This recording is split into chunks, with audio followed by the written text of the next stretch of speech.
নিশিরাতে অন্ধকারে বাড়ি ফিরছিলাম একা একা। আত্মা শুকায়, গলার জল শুকিয়ে ধূর শুকিয়ে গেছিল। দিল ধক ধক ধক ধক করতে লাগলো।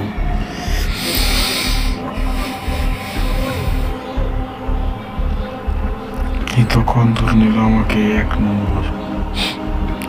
এরকম সময় 1 নম্বর ওকে হাত দিয়ে 1 নম্বর করছিলাম আর বলছিলাম, ছেলেকে দেখলা যা, ছেলেকে দেখলা।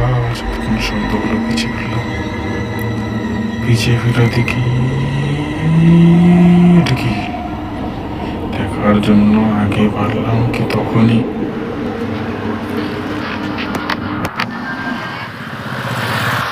আমি ঝলক পেয়ে নিলাম। আর সেই ঝলকের ঝিলিকি দিয়ে আমি বুঝতে পারলাম না আমার সাথে কি হলো। তারপর আমি আমি আমি